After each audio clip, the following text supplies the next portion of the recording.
Carlson. Thank you. Much Thank you very much. Thanks, Aaron.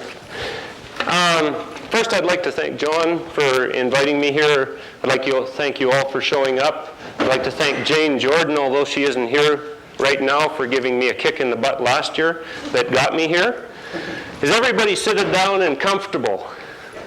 Good, stand up. Okay, we just had lunch. We got to get some air moving. Now, what we're going to do is we're going to do the mantra of the critter calm. If you'll notice up here, anybody that's familiar with this mantra will know it's enlightening and it's lightning. It goes O, Wa, Tagu, Sai, Okay? Sometimes the last one is Om. Okay? Has everybody got it? We'll start it out, we'll say it, and then slowly, as you get it, we'll speed it up a little bit. Okay? Everybody?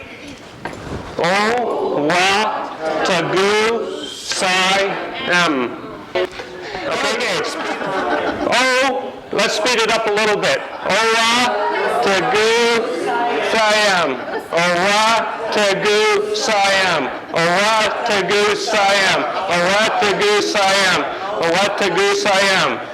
There. Is everybody breathing? Everybody feeling a little lighter right now? Okay.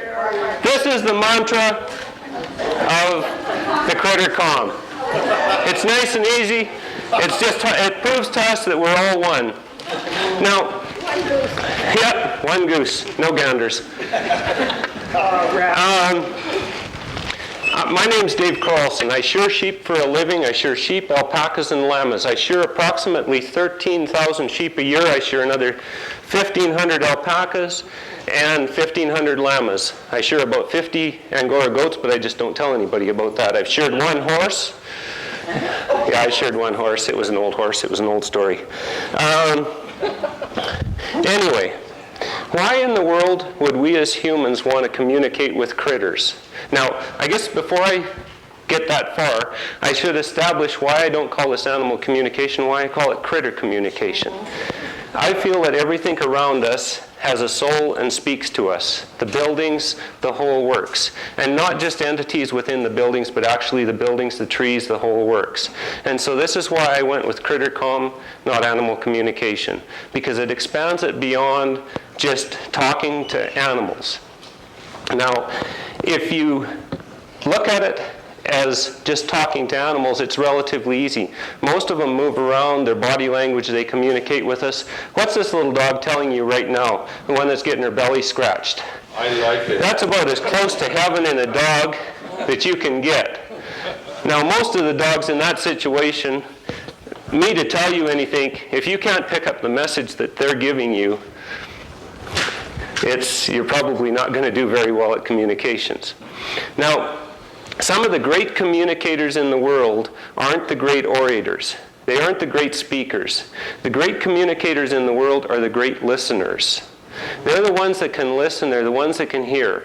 I've never personally met the Dalai Lama, but I've heard people who have talked with him. And they said the man has just his listening ability. When he's communicating with you, he's communicating with you. And that's it. He's listening to you. As communicators, as dowsers, as intuits, that's our first thing that we have to learn. We have to learn how to listen. We have to learn how to listen to the subtle things that are given to our body. We have to listen to the messages that are coming in. And then after we've listened to the messages, we have to be able to interpret them. Because quite often they don't come through quite as simple as we would like them. And it's almost like interpreting dreams in some cases. In some cases, they're a pretty straightforward message. In other cases, they're rather vague. Animals, goats especially, are horrible spellers. They just it's sort of like a license plate. You know, they write up on the license plate and you see they forget all the vowels and they kind of get it jumbled together, but you can get the gist of what they're saying. Anyway, back to this. Why in the world would we want to communicate with animals or critters? Any ideas? Okay, one of the elementals of the earth. Help them out. Help them out? Make your work easier. Make my work easier. Lots of knowledge that we don't know, so. Yep, they're sharing their knowledge. And, pardon? Helping them out, get rid of pests. This is all part of why we want to communicate with them. And gradually, when I first started dowsing, when I first started looking into intuition, it was my assumption that we were separate. All of us were separate. Gradually, as you begin to tie into the universal conscience, I realized this. We're all one. And the separation between animals and us is, to a large degree, our society now. Native societies recognized animals as being part of the universe around them, part of their whole life. And so for them, the animals were to be communicated with. It wasn't looked unusual to want to communicate. They had special people that would tell them where the buffalo were, where the antelope were, and communicate with them and have them take part in their life. In our society now, we've foregone that. And we've separated the animals from us. It makes it a lot easier in this case to go into Safeway and buy a steak, because you don't have to see what goes into putting that steak on your plate. But this causes us a lot of problems, because we have divorced ourselves from our food source. And one of the major problems with our society the way it is right now is the lack of gratitude. A lot of what I run into when I'm dealing with animals, when I'm dealing with